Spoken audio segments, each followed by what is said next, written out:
E aí, vamos estudar a lição? Super quarta-feira chegou, estamos em evidência com o conteúdo de Ananias e Safira que faz qualquer um estremecer. O episódio está narrado em Atos capítulo 5, do verso 1 até o verso 11. E o contexto era o seguinte: o Pentecostes, a chuva do Espírito Santo havia sido derramado sobre os apóstolos, sobre aqueles que estavam buscando, a igreja estava crescendo com grande poder, milhares de conversões acontecendo, necessidades surgindo e, consequentemente, a unidade da igreja sendo evidenciada. Milagres e mais milagres, mas o maior milagre era a generosidade das pessoas que estavam vendendo as suas coisas e trazendo a contribuição para o bem comum de todo aquele. E os discípulos estavam recebendo essas contribuições que eram voluntárias e estava consequentemente distribuindo de modo igualitário para que todos fossem beneficiados, especialmente aqueles que não tinham nenhuma condição. A generosidade estava fazendo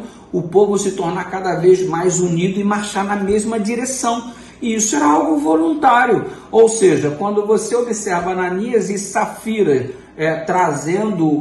se propondo a vender a sua propriedade, eles não foram obrigados a fazer isso. Eles se propuseram. Se você der uma olhada no relato de Ellen White, em Atos dos Apóstolos, na página 46, eles estavam se propondo, se ofereceram, ninguém pediu nada, empenharam a palavra, fizeram um discurso diante de todos, ou seja, todo mundo sabia. Resultado, eles venderam a propriedade quando viram aquele dinheiro todo. Nossa, gente, pra que a gente foi prometer isso, cara? O que a gente foi falar? É dinheiro demais, mano. Vamos fazer o seguinte, vamos dizer que a gente vendeu por tanto e vamos entregar só esse tanto, né? A diferença fica pra gente. Ei, se eles tivessem dito, nós vamos vender a propriedade e tal, e uma parte nós vamos entregar para vocês, beleza, não haveria nenhum problema nisso. Mas agora, mentir, usar a estratégia do diabo ocultando a verdade, quem que é o pai da mentira, minha gente?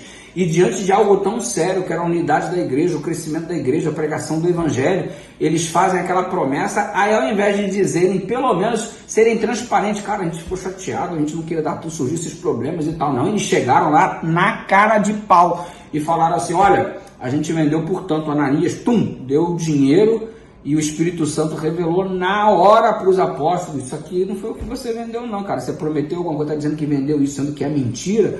Você está mentindo ao Espírito Santo, você não está mentindo pra gente. Resultado, o cara caiu morto ali, mano. Que coisa, hein? Depois chegou a mulher dele sem saber o que estava acontecendo e reafirmou a mentira, porque eles haviam combinado anteriormente. E, consequentemente, aconteceu a mesma coisa com ela, porque mentiram ao Espírito Santo no momento em que a igreja estava se originando e dependia muito dessas questões de transparência e voluntariado. E aí eles estavam falando alguma coisa para ficar bem diante das pessoas, quando na realidade não representava aquilo, o real desejo do coração deles. Complicado, né? Aí a pergunta é a seguinte: foi um triste relato incluído na Bíblia porque Deus foi desonrado através da fidelidade dos dízimos? Não foi os dízimos que estão em evidência, não foram os dízimos algo em evidência aqui. O episódio leva-nos a pensar o que a lição coloca aqui em evidência. Aonde a cobiça pode levar um ser humano ao ponto de querer mentir para Deus, para manter uma aparência diante das pessoas, quando na verdade a vida não corresponde. Tudo é uma grande farsa. E aí eu te pergunto o seguinte: será que a nossa vida é uma grande farsa? Será que a gente está mentindo para Deus, achando que do jeito que engana os homens, a gente pode enganar a Deus? A gente chega na igreja para devolver um 10% que na verdade não corresponde ao dízimo real, como se a gente pudesse enganar a Deus como enganamos os irmãos da igreja. É algo para se pensar. Que Deus nos ajude a termos transparência na nossa vida, porque esse é o desejo dele para nós. Que ele nos ajude a ter o nosso coração transformado. Em nome de Jesus. Ore comigo. Pai querido, aqui estamos vendo o caso de Ananias e Safira, que surge como grande exemplo do que não deve ser feito. Ajuda-nos a viver consoantes à tua vontade, pelo poder do Espírito, a termos uma vida transparente, a sermos de fato quem nós somos, melhores a cada dia, para a glória do teu nome, em nome de Jesus.